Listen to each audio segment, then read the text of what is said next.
Welcome back to another video. Today I have 8 more of the strangest deaths that you can face. A couple of these are a tad grotesque, so if you have a weak stomach, this just might not be your video. As always, I will be breaking down what would happen to your body as well as how they might feel. If there is a death that you would love to know more about, drop it in the comments. I can do a more in-depth video. I have one coming down the pipeline on a curb stomp. My content may be upsetting to some. Viewer discretion advised.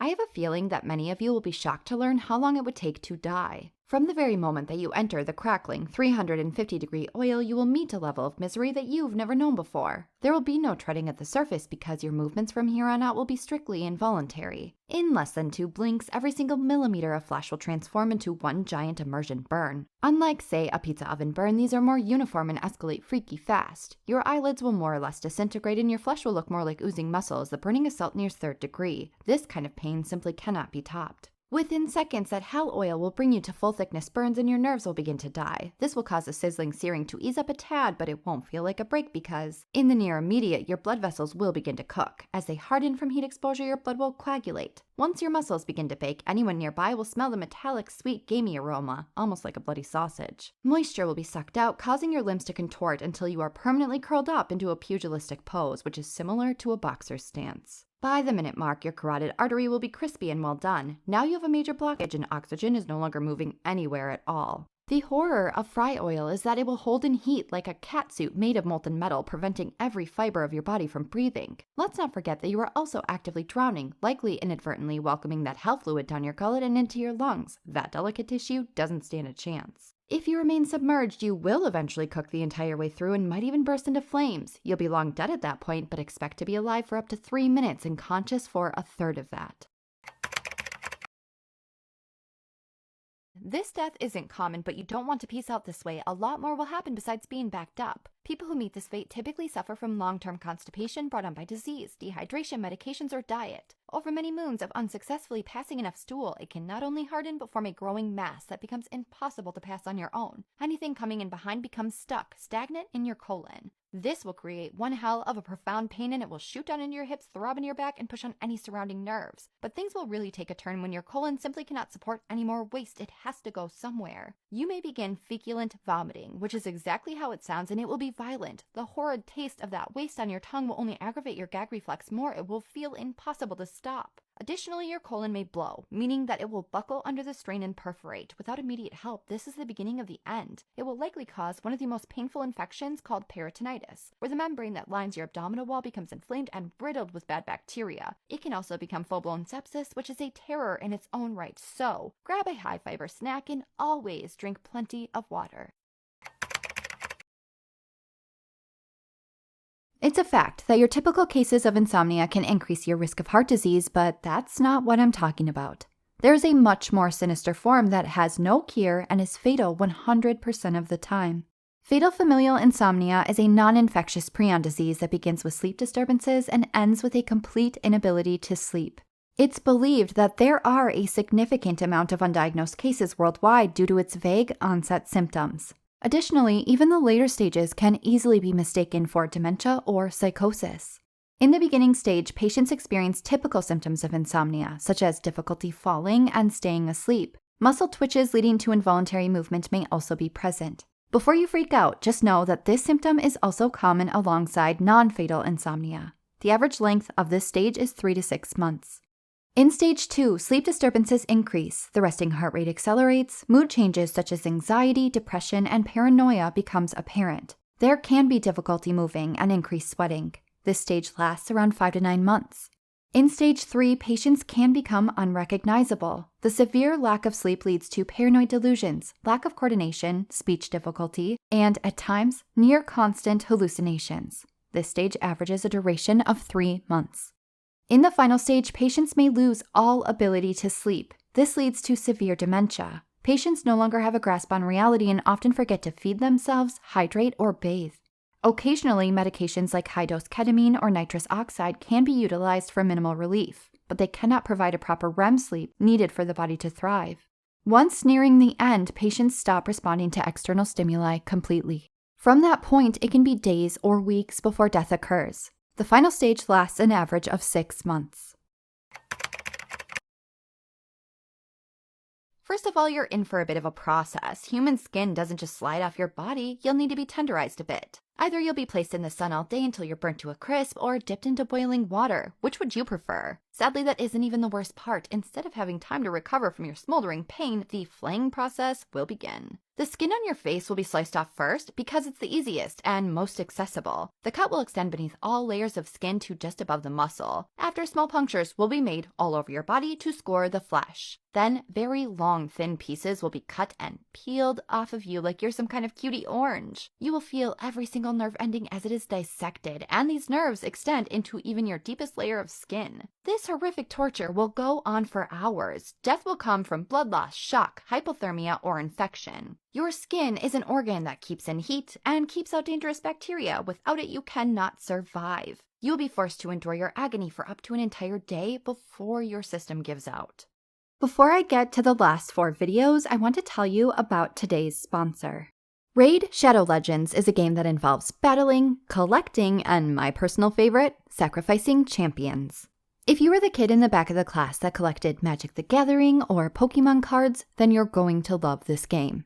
In Raid Shadow Legends, you are tasked with saving the magical realm of Teleria. You must assemble the perfect team to help you battle your way through all of the evil. The AAA graphics are honestly a treat for the eyes, and the ever-expanding content will keep you engaged.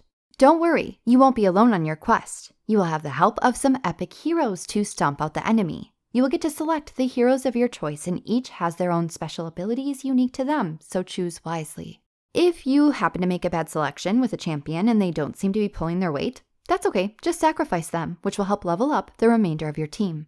Now is the time to try it because you can receive 2 free epic heroes to start with for a limited time. This game can feel like a lot, so this will help you hit the ground running.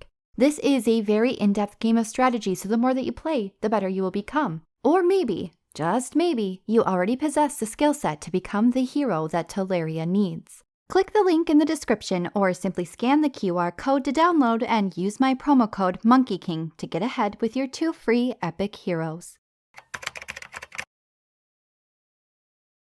You know, we really don't thank Earth's atmosphere enough for protecting us from so many grotesque and miserable things. Space is almost a perfect vacuum with minimal pressure and no oxygen. Sure, suffocation is imminent, but this also means that a liquid's boiling point is much lower. Too low, really. Prepare for a fizzing sensation from the tips of your toes to the top of your head, including every orifice in between. It will grow downright unpleasant, like little beetles are nipping at your flesh, tongue, and eyes as your sweat, saliva, and gel-like fluid in your peepers begins to bubble and turn to gas.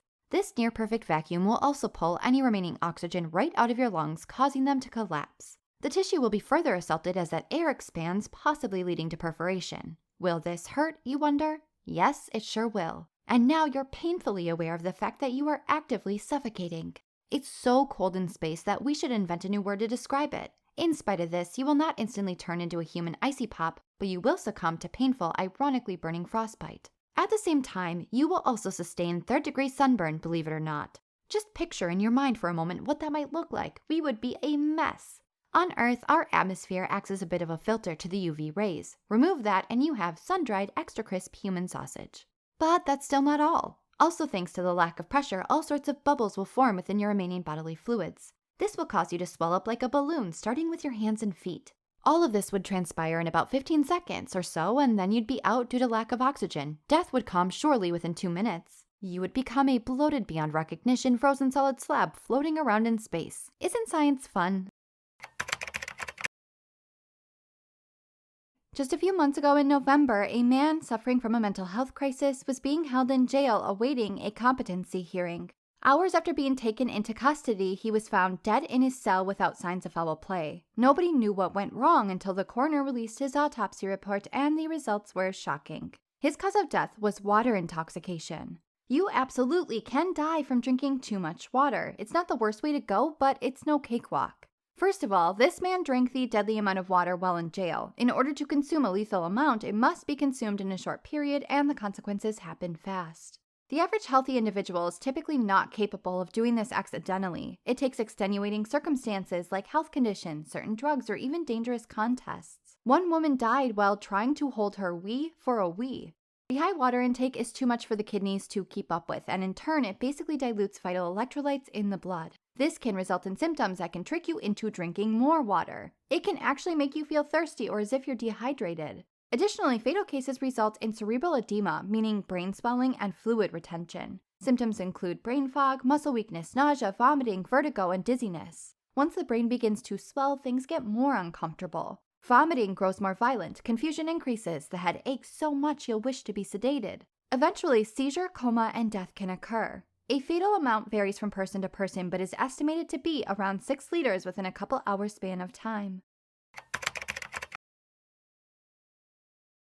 The really bad news is that if you ever find yourself in this situation, you have a 70% chance of never coming out alive. You can become trapped and at the mercy of the grain in just a few seconds. Within only 25, you can become completely in over your head. In that instant, you won't just be drowning in kernels, but an all-consuming impending sense of doom as well. When you exhale for the first time, the tough grain will cave in against your chest, preventing your lungs from ever fully expanding again. The official countdown to death has begun and your carbon dioxide levels are on the rise. What's even worse is toxic gases like nitrogen oxides could be flooding into your body if you're anywhere near spoiled grain. We cannot forget that you have about 900 pounds of weight putting pressure on your joints, muscles, and nerves. All that you desperately want is to move even an inch, but your limbs, back, and neck are frozen in agony. You feel a tsunami of a full-body Charlie horse ripple from the crown of your head to your toes. This feels like an ancient torture method, and you wonder if it's possible for your tissue to just solidify and rot. You also wonder if this is at all how the man who died in the Nutty Putty Cave felt. Next comes an insane pinching sensation felt just below your flesh everywhere. Also, your throat is really starting to sear. Your eyes burn to high heaven and water uncontrollably, all while you reside in a constant state of panic. Just before your system gives out, the crushing, entombing pain will escalate. Your head will be blanketed with haze and will begin to pulsate and pound. Your brain is slowly being starved of oxygen. There have been miraculous cases where people have survived for 3 hours, but many die in a matter of minutes, typically by asphyxiation. The thing about this device is that there are several mechanisms of death that are all running a race with one another. Any one of them could ultimately kill you, but either way you are soggy toast. The worst news is that it's a marathon, not a sprint, so a swift, suffer-free death will not be had. First of all, as soon as the cycle begins, you are locked in, and if we are talking about a jumbo washer at the laundromat, you're stuck as soon as the door shuts. Even the mega ones that hold over 100 pounds of laundry only have about 4.6 cubic feet, and its round shape will give the illusion that it's even snugger. If you're on the hot cycle, 130-degree water will rain down on you as the drum begins to fill. May not sound so bad, but within 30 seconds, you'll develop scalding burns everywhere. By 60 seconds, they will be splitting and oozing bodily fluids. Let's also not forget that this death contraption is airtight. Sure, you have a little oxygen now, but soon it will fill with more carbon dioxide as you hyperventilate and scream. The searing hot water level will rise and rise, leaving you desperate to keep your head in the dry, small space, but within 5 minutes, you will lose that luxury and you still aren't even close to death. Once on the spin cycle, washers spin between 800 and 1600 rotations per minute. Likely not quite enough for G-force to take you out, but plenty to fracture even your toughest bones. You'll be thrown around, causing you to smash your face, head, and every single joint. Plus now you're also gulping in the sweltering water. The truth is that carbon dioxide poisoning, asphyxiation, drowning, hyperthermia, or blunt force trauma could all be your killer in this scenario. And from start to finish, you are looking at a time frame of 7 to 14 minutes before any single one pulls a win.